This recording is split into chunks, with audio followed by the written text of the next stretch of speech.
Fatos e versões. O que vai impactar na sua vida agora no Café com Política. No Café com Política de hoje, a gente recebe aqui nos nossos estúdios no Mercado Central o candidato do PSD ao governo de Minas. Mais uma vez está conosco aqui também o editor de política de O Tempo, Guilherme Ibrahim, nosso parceiro de sempre nessas entrevistas. Vou dar um bom dia primeiro para ele aqui. Bom dia, Guilherme, bem-vindo. Olá, Rodrigo, muito bom dia para você, bom dia, Patrícia, e bom dia, prefeito. Bom dia, Guilherme. Pois é, e o bom dia agora para Alexandre Calil, como eu disse, candidato ao governo de Minas pelo PSD. Queria primeiro agradecer a sua disposição de vir aqui aos nossos estúdios no Mercado Central. Faz pouco tempo que o senhor esteve com a gente lá na cidade industrial, nos nossos estúdios, mas a gente queria movimentar essa nossa passagem por aqui. É um prazer recebê-lo. Bom dia, candidato.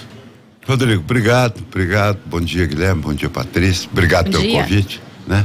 Nós estamos caminhando, nós temos que falar na SUPA, porque é a nova rádio de Minas. Muito obrigado. Bom, candidato, para começar o nosso papo, vou começar de uma maneira um pouco mais light, mais leve, do que normalmente a gente começa. Vamos falar um pouquinho de Mercado Central. Agora há pouco mesmo eu estava conversando com o Braga, que é diretor aqui do mercado, e falava, o Calil é cliente aqui do mercado. É verdade? É frequentador aqui do mercado? Sou. É como todo gordo, né? Gordo não pode ver mercado, gordo não pode ver compra, gordo não pode ver leitor pendurada, e graças a Deus eu tenho uma condição que me dá o direito de poucos, né? De vir passear no mercado. Então eu frequento, eu gosto muito do Mercado Central. E tem uma coisa que a população mineira tem que saber, tá? É disparado o melhor mercado do Brasil. Vocês falam do Mercado de São Paulo, tem um pastel lá e olha lá, mas o mercado legal é que o Mercado Central. Isso aí eu tenho de concordar com o senhor, candidato. Candidato, vamos falar agora de política. A última pesquisa Datatempo que saiu nessa semana mostra um cenário parecido com os cenários anteriores, uma vantagem considerável ainda do governador Romeu Zema. A campanha do senhor vai buscar um fato novo, alguma espécie de fato novo para tentar reverter esse cenário que as pesquisas estão apontando?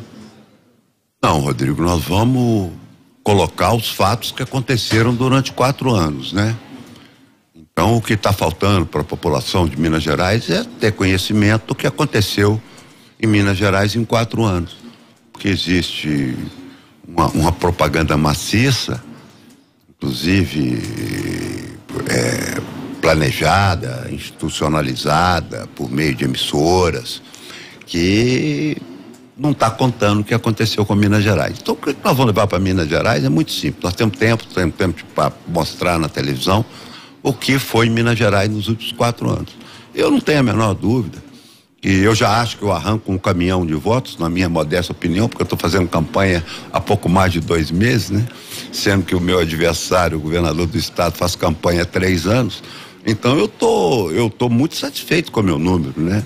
A gente tem aí governadores que arrancaram com 2%, com 3%, com 4%, foram governadores de Minas. Então meu número me anima muito para esse início de campanha. O que o senhor espera é que essa arrancada, e eu vou citar aqui uma entrevista que foi dada na última semana a gente pelo coordenador da campanha do ex-presidente Lula aqui em Minas, Reginaldo Lopes, de que espera que os senhores estejam empatados, ou seja, a sua campanha crescendo até setembro. É da mesma maneira, no mesmo cenário que o senhor trabalha? Eu não, né? São os técnicos, os pesquisadores, o pessoal da campanha. Eu não vejo isso não, eu vejo o seguinte, vamos levar a verdade. Vamos com tranquilidade levar. Porque se o povo de Minas me conhecer igual o povo de Belo Horizonte ou da região metropolitana me conhece, o resultado da pesquisa vai ser o mesmo que acontece na região metropolitana e em Belo Horizonte principalmente. Então eu só preciso te mostrar quem eu sou e quem o governador é. Não é como pessoa, como caráter, não estou falando nada disso, estou falando como governante, né? E isso que eu quero fazer. O senhor fala sempre em um governo que cuide das pessoas. Quais seriam os cuidados do senhor para o povo mineiro? O que o senhor já detectou que Minas tem de mais deficiente para que, no caso de uma eleição, o senhor possa atuar mais fortemente? Patrícia, não é que Minas tenha, no Brasil tem, Belo Horizonte tem, Contagem tem, Betim tem. É tristeza e fome. É não atendimento à saúde, né? É não ter comida. Nós estamos com, essa noite, 10 milhões de crianças vão dormir sem comer no país, né? Então você imagina bem, ninguém atenta a pequenos detalhes. O Brasil está em estado de emergência. Olha que coisa grave. E o presidente que colocou o país em estado de emergência quer ser reeleito. Então veja bem, o que eu vou colocar? Vou colocar no orçamento. Você não pode ter um governo do estado que no ano de 2021, 2020, 2021, onde nós passamos essa guerra, é uma guerra invisível, mas é igualzinho a guerra da Ucrânia, né? Porque a guerra da Ucrânia ainda não matou 670 mil pessoas. Então nós estávamos numa guerra, nós temos um orçamento zero do governo do estado, zero. O que foi dado pelo governo do estado foi dado pela Assembleia, a contragosto do governador, que disse em alto e bom som que o dinheiro que iria para o pobre, que foi a única parte que o legislativo, quer dizer, a Assembleia deu para o pobre, eles iam tomar cachaça no botequim. Isso é de uma crueldade absoluta, né? Então o que eu vou fazer é o que eu fiz: colocar a pobreza, colocar a vilas e favelas, colocar onde são lugares mais pobres, com estrutura, com atendimento, cuidando de gente à medida do cadastro único da pobreza, né? Nós temos aqui um levantamento que, tirando aquilo que ele falou que ia dar 81 milhões para 2 milhões e 700 mil famílias, que dava exatamente R$30 por família por ano, ou seja, R$2,50 por mês por família, aquilo é verdade, gente. Aquilo é verdade. Então, alto lá. Eu não deixei de fazer o vilarinho, eu não deixei de iluminar a cidade toda, eu não deixei de recapear a cidade toda, eu não deixei de fazer nada para ajudar os outros, não.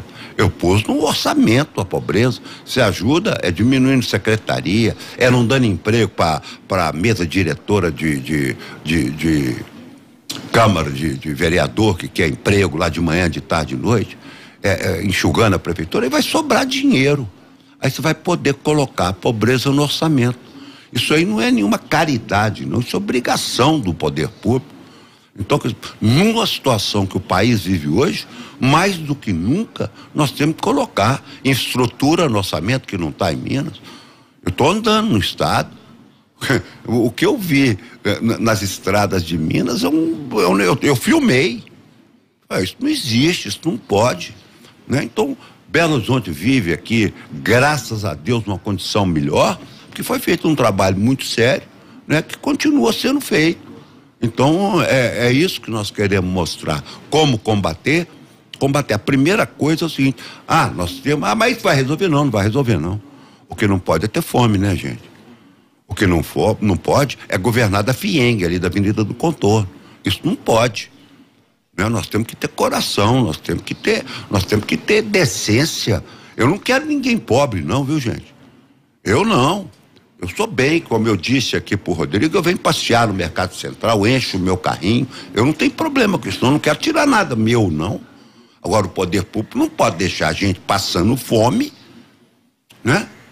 E não pôs dinheiro no orçamento, é público, o cara foi eleito, porra. E esse povo que tá passando fome elegeu.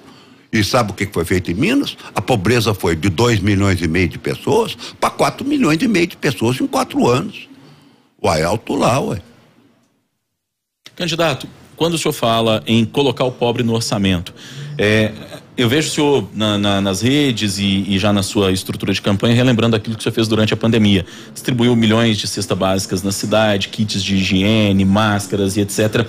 Mas pensando na lógica de colocar o pobre no orçamento, muito se discute sobre um eventual programa de transferência de renda. O governo federal tentou fazer isso agora, é uma medida temporária, é bom que se destaque, do aumento do Auxílio Brasil, por exemplo. Minas Gerais pagou esse auxílio de R$600 que o senhor criticou pela forma com que o governador lidou com ele agora há pouco. Belo Horizonte está tentando implementar um programa de transferência de renda que seja até definitivo, o prefeito Fuad nos falou ontem. Em Minas Gerais cabe isso, principalmente pergunto no estado que tem um déficit ainda considerável nesse orçamento, e passa pela cabeça do senhor pensar um programa de transferência de renda para além daquilo que seja emergencial, como as ações que foram feitas na pandemia? Tanto que nós estamos desde março de 2020, né? Nesse programa. Claro que passa, deixa eu te falar, o problema é que não há conversa séria sobre pobreza do governo federal com o governo de Minas, né? Nós estamos quebrados mesmo, né? O outro governo deixou 100 bilhões de dívidas e hoje nós temos 150 bilhões de dívidas, né? O estado está muito pior do que quando ele pegou. Então, nós temos que sentar na mesa com esse governo federal. E isso eu já falei para o presidente da República, porque ele está eleito, presidente da República, virtualmente eleito. Ele não vai, eu não vou sentar na cadeira de governador para fazer esse papel que está sendo feito aqui do abandono de Minas Gerais, não. Minas Gerais vai ter voz, vai ter vez, tá? Nós somos o segundo estado da federação. Nós somos o segundo colégio eleitoral. Então isso aqui não é lugar só de pedir voto, não. E presidente vem cá mandar governador tirar a máscara, não. Isso aqui é lugar de gente séria, de gente altiva. Mineiro nós somos muito bonzinhos, mas somos muito altivos, altareiros. Isso é a característica de Minas Gerais, né? Nós somos assim. Então não me venha com não vou ajudar, não, porque nós temos uma dívida lá, viu, gente? Falar pro povo mineiro, o governo federal deve 120, 150 bilhões para Minas Gerais, da Lei Candir, que também não foi lá cobrado. Não foi cobrado, né? É o caso, o Atlético estava aqui numa pindaíba danada. Na hora que eu sentei no Atlético, eu fui ver, o Flamengo não tinha pago o Bruno, goleiro. Eu fui lá, busquei o Tardelli do Flamengo. É o que está acontecendo mais ou menos em Minas Gerais, entendeu? Nós temos dívida, pai, tem que ir lá cobrar, porra, não é só ser cobrado, não. Então é isso que eu estou dizendo. Nós temos que pôr, tem condição sim, tá? Isso aí é merreca, perto do orçamento, perto do desconto de imposto que dá para bilionário. Prefeito, quando o senhor considera a campanha e apresenta para o seu eleitorado a sua experiência de Belo Horizonte como prefeito, a pesquisa Datatempo mostra nitidamente que o eleitorado reconhece uma gestão que é bem avaliada e a maneira como o senhor saiu de maneira geral. Mas o discurso para encontrar aderência no interior do estado parece que precisa de mais coisas para que esse eleitor consiga identificar essa mesma percepção da capital mineira para o interior do estado, num estado tão diverso. Qual é o caminho e que tipo de mensagem, o que o senhor tem a oferecer para o eleitor do interior do estado para levar essa percepção de que o senhor teve uma boa gestão de Belo Horizonte que pode ser aplicado lá na região dele, na cidade dele? Nada, porque o povo reconhece. Eu só tenho que levar a mensagem, que nem isso eu consigo ainda, porque nós somos um estado maior do que a França, né? Quase o tamanho da Alemanha. Nada. Vou falar o quê? Eu vou prometer, eu vou mentir? Não, o que eu vou mostrar é o que eu sei fazer. Então, ô Guilherme, eu não falo mentira para ganhar a eleição. Eu quero número. Quando eu falo que não fizeram nada no estado, eu não estou agredindo ninguém, não. É só virar, não, eu fiz, tá aqui, ó, o que eu fiz é isso, o que eu fiz é isso, o que eu fiz é isso. Então, chegar no microfone, esculhambar Belo Horizonte, tá certo. Você acha justo? Um governador falou assim, o ex-prefeito arrasou Belo Horizonte. Eu escutei ele falando isso, né? Pô, peraí, tá certo que ele nunca olhou pra cara de Belo Horizonte. Isso eu sei, porque eu fui prefeito aqui. Mas ele não sabe nem o resultado da eleição?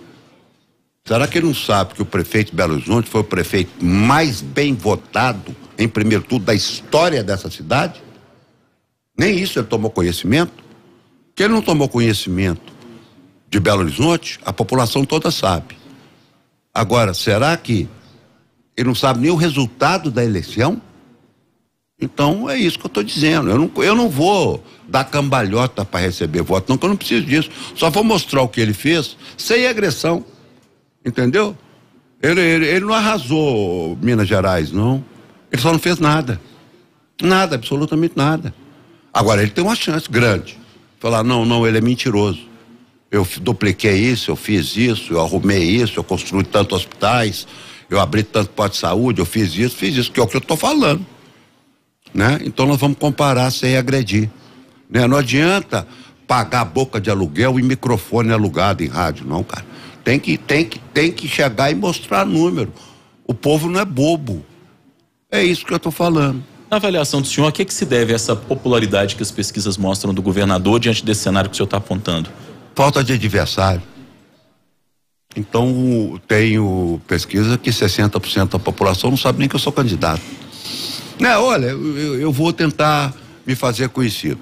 Eu vou fazer conhecido como? Eu sou o Alexandre Calil. Eu fiz isso e isso. Aí o programa de TV, então, tem um papel importante. Sim, claro. Agora eu vou dar cambalhota, vestir de margarida para alguém votar em mim? Eu não sou assim, cara, não tem jeito. Né? Já estão falando que eu tenho um jeito abrutalhado, acho que o interior não estava acostumado. Mas eu sou assim, né? Mas é assim que você abre o hospital em 6 meses, é assim que você põe um posto de saúde a cada 2 meses na cidade de Belo Horizonte, novos em folha. É assim que você enfia 30 mil meninos para dentro da escola e reforma 240 creches, faz 500 quilômetros de recapeamento, né? Faz o maior programa de contenção de chuva dos últimos 40 anos da cidade. É com esse jeitão mesmo, cara. Se o senhor for eleito, o senhor pretende renegociar a adesão ao regime de recuperação fiscal do Estado? É óbvio.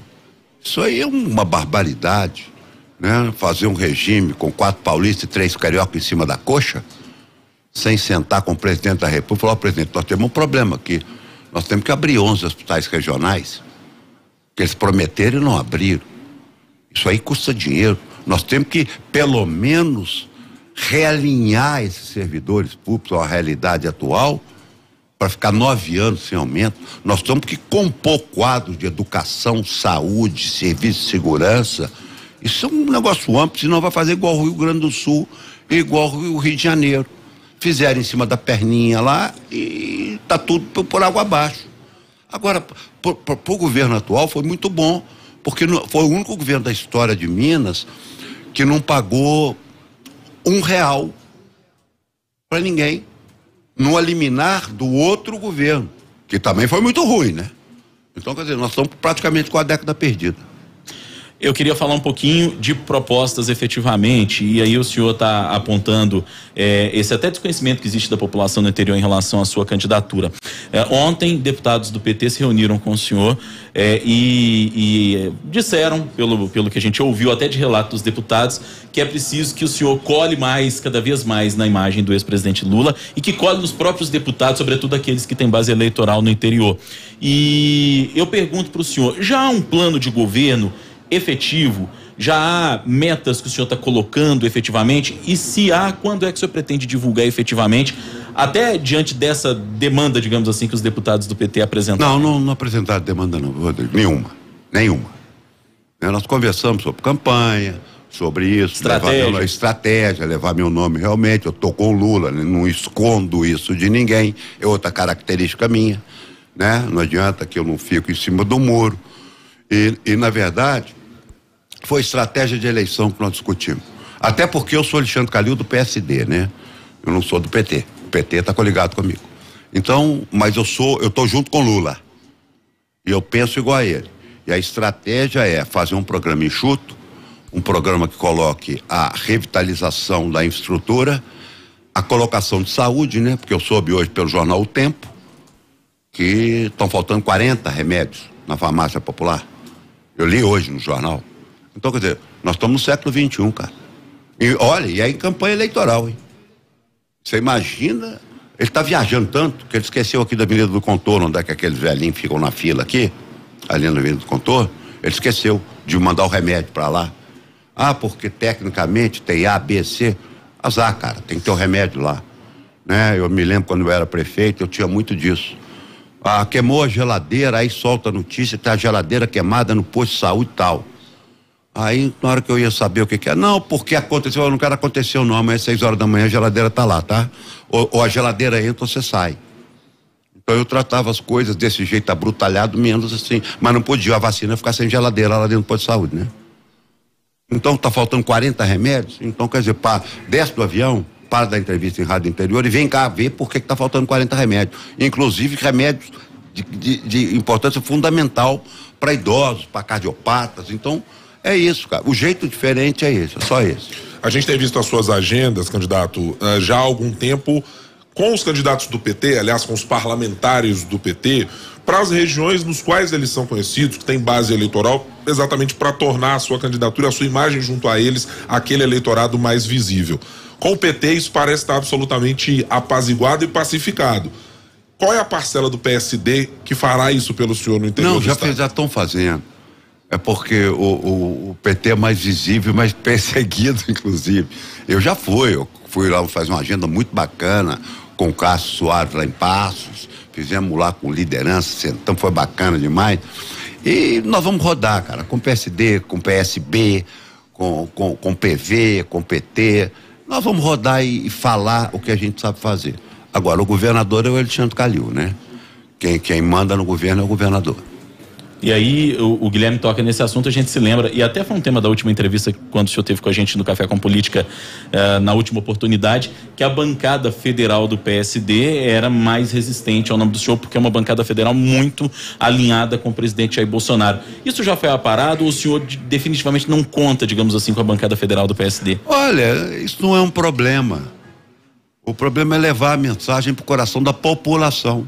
Então se dá muito valor, tá certo? A figura de políticos que estão contra, porque a favor eles não contam, mas quem está contra, o que nós temos que fazer, gente, é levar a mensagem para a mente e para o coração do povo.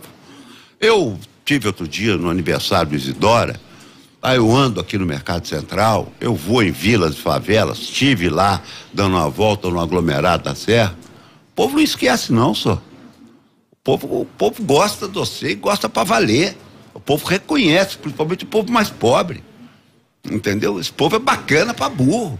Então nós temos que levar essa mensagem para isso, para tocar o coração das pessoas. Porque não é vociferar que Belo Horizonte tá isso, Belo Horizonte tá aquilo, não. Vai ver como é que tá Belo Horizonte, vai ver o centro de saúde, que tem posto odontológico, tem ar-condicionado, que tem elevador, que a pessoa é atendida, sentada, numa cadeira bacana. Vai ver, porra.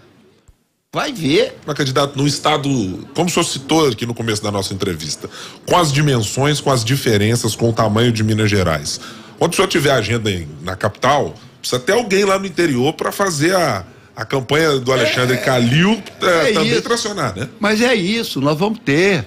Não parece que eu sou o cara menos aflito de todo mundo que me rodeia. Eu não tenho essa aflição, tá certo?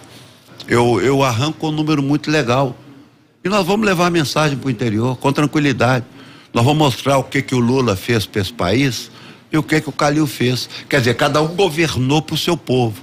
O que o Lula fez para o Brasil inteiro e o que o Calil fez para a cidade que o elegeu. Então, o que não pode é ser eleito e abandonar. Né? É isso que não pode. Ou então fala, ó, nós vamos fazer nada. Então, o meu desafio é simples. Nós vamos começar um programa de maior alcance. Eu vou mostrar o que foi feito. Ele tem que mostrar o que ele fez. Né? Porque até agora, que me conste, que eu li hoje, inclusive, num site, ele tirou a autenticação de documento público e o Palácio ele alugou para iniciativa privada. Foi o que ele fez no governo, pô. Tá lá no site do G1. Então, porra, então eu não tô entendendo. E pagou salário. Minas Gerais tem 300 anos, pô. Só 2 governadores atrasaram salário. O anterior e ele. Eu queria falar um pouquinho agora sobre transporte metropolitano, que é uma temática que é muito problemática. Na sua primeira campanha, o senhor falava da caixa preta da BH Trans. Eu pergunto, você acha que tem uma caixa preta do transporte metropolitano também? E eu queria que o senhor falasse um pouco, e esse é o tema campeão de audiência entre os nossos ouvintes aqui, viu, candidato? Quando a gente fala em transporte público, é um sem número de mensagens aqui, porque isso mexe diretamente na vida das pessoas. O que o senhor apresentaria de proposta para melhorar efetivamente o transporte público? Porque a gente sempre diz aqui que se o transporte de Belo Horizonte tem problemas, o metropolitano consegue ser ainda pior. O que seria de proposta? Olha, nem compara, né? Minas Gerais foi enfrentado, Belo Horizonte foi enfrentado o problema, né? Ônibus com ar-condicionado, ônibus com suspensão a ar, passagem congelada 4,50 durante 4 anos, e briga, e morte, e pau no Calil, porque ele está tomando conta, brigando. Muito bem, foi enfrentado. No caso do transporte metropolitano, nunca ninguém falou. Eu pergunto se são 3 jornalistas profundamente ligados à política. Me fala um ato na pandemia do governo do estado sobre transporte público do estado. Eu vou responder para você, 0, a não ser um aumento de 3%. E arrancaram o ônibus à vontade e botaram esse pessoal da grande BH sacudindo em ônibus velho, caindo aos pedaços sem fiscalização, mas o aumento foi dado. Aqui é o seguinte, Minas Gerais tomou a república do empresário. Aqui o empresário faz o que quer, da mineração, do transporte público. Então nós vamos tomar conta. Rodrigo, é até enfadonho, é cansativo falar isso. Eu vou fazer o que eu fiz em Belo Horizonte, cara. Vou tomar conta. Não é porque essa Câmara que está aí falando que eu dei, foi um dinheiro que nós adiantamos na pandemia, foi 220 milhões, ela aprovou agora ad eterno 267 milhões de reais, ad eterno, sempre, para sempre. Quando foram lá gritar, né, esses caras do Novo, essas bobageiras aí do Novo, que não sabem nem o nome, foram gritar lá que nós, na época da pandemia, nós adiantamos 220 milhões. Agora não, agora eles aprovaram por unanimidade que vai dar ad eterno 267 milhões. Então vai entender. Vai entender esse povo. Tem que dar, tá? E tem que subsidiar. Não estou falando que não tem, não. Eu, inclusive, quando saí, eu tive uma conversa com o Fábio, tem que resolver esse negócio do transporte público. Isso aí só tem um jeito de resolver. Então eu não estou aqui falando de que não tem que fazer, não. Tem que fazer. Seria necessário também subsídio para o transporte metropolitano? Tem que estudar. Isso aí foi 4 anos, 3 anos de luta, a gente estudando para saber, né? O que não pode abandonar. Não pode empresário de ônibus mandar em ônibus, dono de mineradora mandar em mineração, tá certo? Isso aqui não pode. O ex-presidente Lula já mencionou por algumas vezes, candidato, a ideia de, por exemplo, um grande programa de revisão, mexer na reforma trabalhista e revogar partes ou rediscutir coisas que estão por lá. O senhor menciona reiteradamente essa situação do Estado de ser governado por 3 ou 4 bilionários ou para 3 ou 4 instituições. O senhor pensa, por exemplo, em fazer revisão de benefícios fiscais, de concessões que o senhor considere além do necessário para esses grupos econômicos que o senhor menciona todas as vezes? O senhor não está comparando a reforma trabalhista com benefício de imposto para bilionário, não? Não, né? Quero saber apenas se o senhor está considerando então, a possibilidade de mexer em algo grande. Com muito carinho. A teta da vaca gorda vai diminuir. E é esse o desespero que nós estamos esperando, o bombardeio. Entendeu? Eles estão aí. Só que é outro negócio. Tá com a pedrinha na mão, mas o telhado não é de vidro, não, é de cristal. Da Boêmia. Aquele que se você bater com o dedo, ele trinca, cai, desmonta todo. Então, para eles, eu vou mandar um recadinho. Cuidado, fica com a pedra guardadinha no bolso, porque o telhadinho aí é de cristal. E nós estamos armados. Em que setores o senhor enxerga isso mais fortemente? Não vamos fazer guerra, não, né, Guilherme? Vamos esperar que na hora que sentar lá no governo, todo mundo vai ver. Mas a mineração estaria no foco? Sei que o senhor não quer falar de setor, mas porque o senhor fala sempre da mineração, citou que empresário, mineradora não pode mandar na mineração. O único investimento que esse Estado fez custou 270 vidas. Cara. Ninguém fala nisso. O dinheiro da Vale é tudo o dinheiro da Vale. Porque se não... Então não vou fazer isso. Daqui a um ano não cair outra barragem, não soterrar mais 270 pessoas, o Estado não vai ter convênio, só tem o dinheiro da Vale.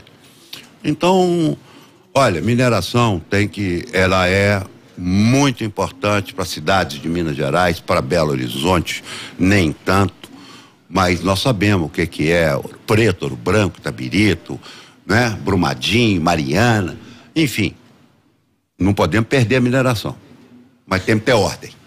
O senhor citou aí o acordo da Vale e tem uma obra que faz parte desse acordo da Vale que tem gerado muita polêmica. O senhor deve saber disso, que as prefeituras de Betim e de Contagem questionam o traçado do Rodoanel Metropolitano, que vai cortar as cidades. No caso de Betim, corta a cidade, no caso de Contagem, corta uma parte da cidade e ainda, segundo a prefeita Marília, por exemplo, coloca a Lagoa de Várzea das Flores em risco. O prefeito Vitório Medioli argumenta que literalmente partiria Betim ao meio.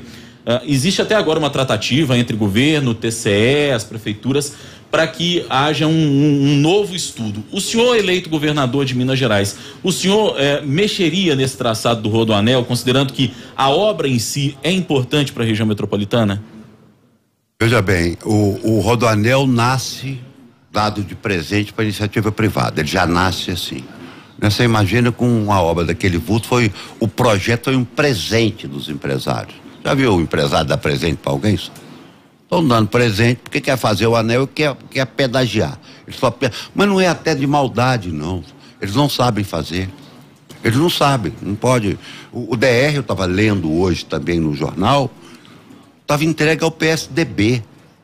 Então, como o PSDB está brigando com o Novo, vai destituir o presidente do DR. Você imagina, o presidente do DR, que é um órgão técnico desse assunto que você está tratando. Então, quer dizer, só pensam nisso. O nosso secretário de obra, Nunca botou uma bota na vida, gente. Ele não sabe nem o que é estrada.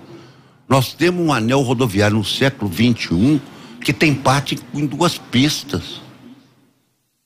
Então, quer dizer, não é só... Não, isso é claro que vai ser revisto. Eles não conseguem fazer, mas eles têm um problema. Além do interesse comercial muito alto naquilo, que é coisa de bilhões, né? E o prefeito Betinho já falou em alto e bom som que aquilo cheira a lixo, a corrupção. Foi ele que disse, e eu concordo. Não sabem fazer. Qual projeto? Ganhar projeto presente numa obra que o dinheiro é da Vale, custou morte, para cobrar pedágio, que segundo eu soube é 1000% maior do que a Fernão Dias. Que maluquice é essa, gente? Esse que é o governo bacana, bom, que eles querem reeleger, é isso que tem que levar, cara. Nós estamos discutindo aqui problemas, né?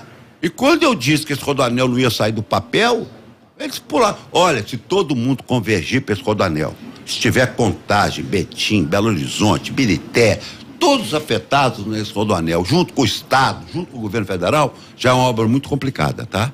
Porque entra meio ambiente, já é uma obra complicada. Agora, do jeito que está sendo feito, não há a menor chance de sair.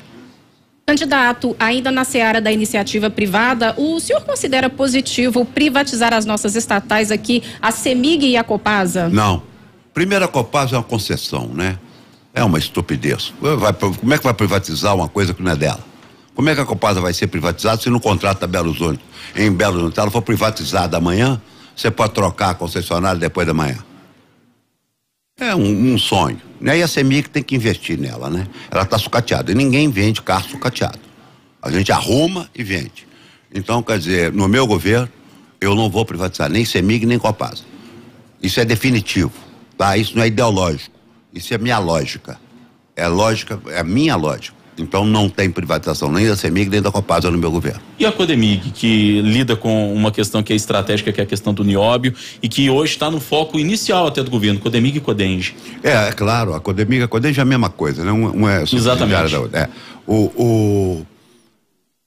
Vendeu que dá lucro.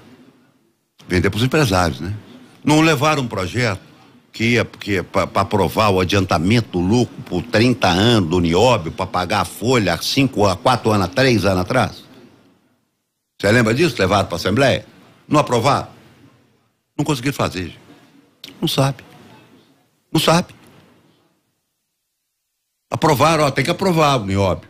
Então aprova, vamos ver, põe tudo em. Não fizeram, porque não sabe. Governador, aliás, prefeito, eventualmente governador, nas viagens que o senhor fez até agora com integrantes do seu partido, de outros partidos, o que é que o senhor identificou como carências dos municípios? O senhor cita sempre muito as questões relacionadas à humanidade das pessoas, sim, falta de alimento e etc. Mas para além disso, que tipo de carências o senhor já identificou que o Estado precisa atuar e em que ele é ou pode ser o grande condutor de mudança nos municípios ou regiões pelas quais o senhor tenha ido? Eu tenho adotado um jargão, sabe? Quando eu vou falar, eu pergunto se foi colocado aqui nessa cidade um quebra-mola pelo governo do Estado. Esse é meu jargão de campanha. Quando eu começo, a resposta é não. Não tá fácil, né? Porque tá tudo abandonado, amigo. Guilherme, tá tudo abandonado. Eu fui pro norte de Minas e vi fazendo tapa-buraco de cima de um caminhão, jogando resto, asfalto seco em buraco, sem um compactador nem de mão. Cara, isso não faz nem no interior do Piauí. Se faz com todo respeito ao Piauí, mas nós estamos falando do segundo estado com a maior malha viária do país, com 27 mil quilômetros. O que eu vi é estarrecedor. Então eu tenho um jargão, né? Um jingle de voz. Gente, colocaram um quebra-mola aqui nessa cidade, um caminhão de brita. É unânime, tá, Guilherme? Não. Aí, mas por que tá ganhando? Não, porque só tem ele. Não, gente, eu sou aqui, ó. Muito prazer, Alexandre Calil, 63 anos, marido da Ana, pai de 3 filhos, 4 netas. É isso. Candidato, eu queria privilegiar um pouquinho a nossa audiência aqui, que é sempre muito participativa, e fazer pelo menos uma pergunta aqui dos nossos ouvintes, e tem várias aqui que chegaram. Eu queria inclusive registrar aqui ao Yunis Domingues, que está fazendo aqui uma série de críticas, de parcialidade, etc. Talvez você não tenha ouvido recentemente o Café com Política, que a gente trouxe sim aliados do presidente Jair Bolsonaro, viu, Yunis? O deputado federal Marcelo Álvaro Antônio, pré-candidato do PL ao Senado, o senador Carlos Viana, só não está sendo ouvido aqui no Mercado Central porque alegou não ter agenda, mas já falou conosco também, é aliado do presidente Jair Bolsonaro, foi convidado para estar no Mercado Central e disse que não poderia porque está viajando pelo interior. Amanhã, o convidado do Café com Política é o governador Romeu Zema, então a gente não ouve apenas pessoas e políticos de um espectro político, basta ouvir com frequência o Café com Política para saber disso. Tem outras várias perguntas aqui, mas eu queria pegar uma sobre uma temática que a gente ainda não falou, candidato, e essa pergunta vem da Nilzinha Santos. Bom dia. Minas teve um aumento de mais de 80% de desmatamento, diz ela. Calil pretende olhar pelo meio ambiente, pela água e pelas matas, e como fazer isso? Fiscalizando, né? Nós estamos fazendo um plano de governo, tá? Um plano de governo que vai ser colocado a público. É isso, gente, tá tudo na mão deles. Então, vamos ver, amanhã o governador vem cá. Você acabou de falar, eu não sabia. Então tem que perguntar o seguinte, olha, eu arrumei o estado, eu fiz isso para... Não, gente, eu quero saber, deixa a minha pergunta aí, quantos quilômetros foram duplicados de rua? De estradas em Belo Horizonte? Como é que foi o recapeamento? Tá certo? Como é que tá os hospitais regionais, os 11? Quanto custa o hospital regional por mês? Como é que vai ser colocado no orçamento? Né, que está prometendo, o Juiz de Fora, vai acabar o hospital? Vai. Quanto custa o hospital regional de 400 leitos? Não sabe. Agora vai saber porque vai estudar, porque está ouvindo aí. Não sabe. Então, quando nós estamos falando de hospital regional, gente, explicar para a população de Minas Gerais, deve gerar em torno de 20 a 30 milhões por mês, cada hospital. Nós estamos falando de 300 milhões por ano. Nós estamos falando de 3 bilhões de reais por ano. 300 milhões por mês, 3 bilhões por ano. Então vamos conversar, coisa séria, de jeito sério. Isso resolve em Brasília. Com o orçamento combalido com o ICMS em função disso agora, resolve em Brasília, como eu resolvi o Hospital do Barreiro. Mas se for reeleito o presidente Bolsonaro e a interlocução com ele, ontem o prefeito de BH reclamou, o senhor já havia reclamado Mas muito. Aqui é o seguinte, existe um ditado no interior que é o seguinte, quem faz a cadeira é a bunda. Cadeira não faz bunda, não. Então tem que sentar e falar, ó, aqui é o governador de Minas Gerais, tá? E tem que receber sim. Seja ele o Lula ou o Bolsonaro. Eu queria falar ainda, agora a gente citou o prefeito de BH, Flávio Noman, ele esteve conosco aqui ontem e ele disse, eu até gostaria de fazer campanha para o Calil, mas eu não posso porque eu tenho muita preocupação. E falou que em horário de trabalho nem pensar. O senhor esperava uma atitude diferente, digamos assim, que ele tivesse um papel mais ativo na campanha do senhor? Não, ele tem que cuidar da cidade mesmo. Eu mesmo não pude fazer campanha porque eu estava cuidando da cidade. A minha campanha eu não estava cuidando da cidade. Quando eu saí para fazer a campanha do Viana, vocês se lembram bem, eu pedi licença da prefeitura. Para fazer não, para ajudar a fazer. Para o Senado, eu pedi licença. O Paulo Amaca subiu a prefeitura por 20 dias. Então, quer dizer, quem está sentado na cadeira de prefeito pode perder tempo com a política, não? Isso é irresponsabilidade aí do governo. Hoje o Viana disputa com o senhor. Como é que o senhor vê essa mudança dele? O senhor o apoiou, eram aliados e hoje ele é digamos assim, um enviado do presidente Jair Bolsonaro ao Estado. Zero problema. Deixa eu te falar. Quando a gente trai os outros, é quando alguém pede alguma coisa e não cumpre. Eu, quando o Viana foi eleito senador, eu apertei a mão dele e falei, parabéns, senador, bom trabalho, e eu não sei nem aonde é o gabinete dele. Não pedi ele nada, ele não me deve nada, e eu nunca pedi ele nada, absolutamente. É um cara que eu colaborei na campanha dele, modestamente, mas ele não me deve nada, ele tem todo o direito de seguir a vida política dele. O senhor foi muito traído nos 8 anos, quase 8 anos de prefeitura de Belo Horizonte? Por aliados? Tu acabou de citar aí. Não, por aliados não. É porque vai ter gente que vai ter que acertar a conta lá na Câmara, né? Tem que acertar a conta lá no Vilarim. Isso vai ser amplamente divulgado, né? O pessoal do Novo que votou contra a pobreza vai ter que acertar a conta. Nós vamos ter televisão para falar, eles não vão escapar de mim, não. Daquela crueldade que foi feita dentro da Câmara Municipal de Belo Horizonte, de tirar um dinheiro praticamente a custo zero para fazer a 4ª bacia do Vilarinho e para urbanizar o Isidora. Isso aí vai ser cobrado, esse preço, isso aí não vai ficar. O deputado federal, junto com aqueles desalmados lá, essa conta vai ser cobrada. A gente está caminhando para o fim da entrevista, mas dá tempo de fazer aqui uma última pergunta. Nós vimos, candidato, que a vontade do governador Romeu Zema de indicar o jornalista Eduardo Costa para candidato a vice na chapa dele repercutiu muito no meio político, entre aqueles que aprovam a ideia, entre aqueles que desaprovam. A visão do senhor, que está com a sua chapa já completinha, o seu candidato a vice está definido, o seu candidato ao Senado já está certo também. Como é que o senhor viu a indicação de um nome que é, inclusive, alguém que é teoricamente de fora da política, é um outsider, assim como o senhor um dia foi, como o próprio governador Zema um dia foi também, para compor chapa com ele, inclusive com a ideia de que Eduardo possa contrapor a popularidade que o senhor tem em BH e região metropolitana pelo fato de ser um jornalista consagrado, conhecido? Não, contrapor não, né? Porque tem que fazer muita coisa, tá? Tem que chupar muita laranja no vestiário ainda para fazer isso, tem que construir pelo menos um tijolo. Eu achei que tudo que ele estava falando, rapaz, no ano era verdade, ele achava aquilo mesmo. Achava nada, estava lá enfiado na política querendo ser vice-governador. Então acho que o microfone ele não pode voltar nunca mais, né? Que ninguém nunca mais vai acreditar no que ele fala. Eu nunca acreditei, mas agora é bom que botou a cara para fora. E de mais a mais, para contrapor a trabalho, tem que botar concreto, tem que botar remédio, tem que botar cesta básica na mesa. Né? Trabalho não é feito em microfone não, né? Vocês aqui são todos ótimos jornalistas, com muito prestígio, muito conhecidos. Agora, não anda comigo no Isidora, não anda comigo na Vila da Serra, nem no Papagaio, não. Vocês vão tomar um couro, porque lá tem obra. Não tem voz de microfone, não. Lá tem obra.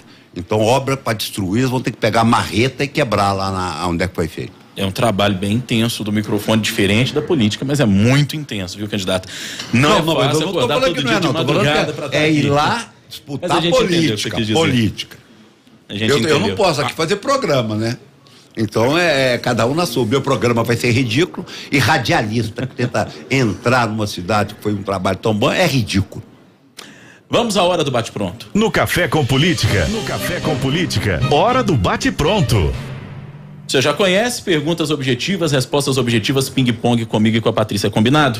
Combinado. Vamos começar então com a violência política nas eleições. É lamentável, né? Mas eu não tenho medo. Mas é muito ruim, é muito triste, né? No futebol, na política, é ruim. O desafio para vencer o resultado apontado pelas pesquisas? É ser conhecido. Nada mais e mostrar o que foi feito. O apoio e como do eu sei PT. fazer.